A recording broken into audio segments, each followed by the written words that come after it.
In this box, there is a tool that can potentially change how I make films forever. Now, this is a big claim, so why do I think this is true? There are three main reasons this could be game-changing, and I'll explain why while unboxing this device, but there's also one problem I found so far that could ruin everything. So let's get started. As you could probably tell by now, this is the iPhone 15 Pro Max, and it's marketed as the best smartphone for filmmakers. And I wanted to know if it was good enough for professional filmmaking. So I decided to buy it to see what features it had and if they were useful or just a gimmick. As I unbox this, the first major reason this could be great for filmmakers comes down to a technique I've been using for 6 years now. This has helped me win my first award at a film festival and got me the award for best cinematography 2 years later. And what that is lens variation, or focal length. The iPhone 15 Max has 3 different lenses, each of these having a digital zoom. This is important because different focal lengths can help create a different feeling in the viewer, which can help to improve your story. Not only could it help improve your story by creating different focal lengths, but it can also help capturing things that are far away that might not be easy to capture if you just had one lens. Oh my gosh. No way! I should wash my hands again. But focal lengths can be found on other phones like the Samsung Galaxy S23 Ultra. So why did I choose the iPhone over the Samsung? That brings us to our second main reason. While shooting a short film this year, I decided to pull out my new iPhone because I didn't have a longer lens for my camera at the time. I ended up having to match my phone's footage to my camera footage in post-production. Now, most filmmakers know this would be a headache because phone footage is usually heavily compressed and overly sharpened with only 8-bit color depth. But when showing this film to dozens of people on a huge screen, no one could tell which shot was done on the iPhone.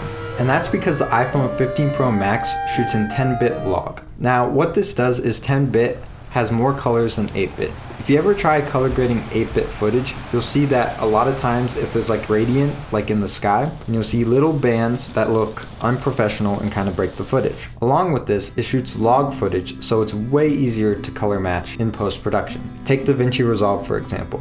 DaVinci Resolve has Apple Log built in, so you can correct it with other cameras. This makes it a lot easier to match different footage from different cameras because it's all in one place. You can just throw your footage in DaVinci Resolve, drag on a transformat, then convert it to Rec 709. This helps you match the Apple Log footage to whichever camera you are using. This means that you can match it with almost any camera with having to do only a few minor tweaks to help get it along.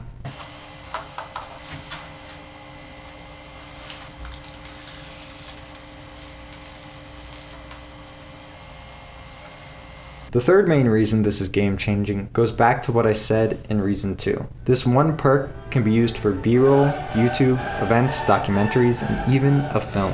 And what this is being able to pull out your phone whenever needed and get the shot you need for your film. Just like in my film where I had to use a longer lens, I needed to use this phone. You can use this phone anywhere. It's very convenient. You may not always have a camera with you, and it might not always be practical to bring a camera with you, but almost everyone needs a phone daily. Having your phone also be a decent quality film camera can make a difference in how much footage you can capture and the convenience of capturing that footage. There is one problem holding this back, however, and that is quality. Though nobody could tell the difference in my short film between the iPhone footage and the camera I used, the reason was due to decisions made while filming on set. The iPhone's lack of quality depends on the conditions you film in and how you choose to film a shot. The lack of quality is mainly due to the small sensor sizes of the phone and how the lack of light being captured by the small sensors contributes to noise.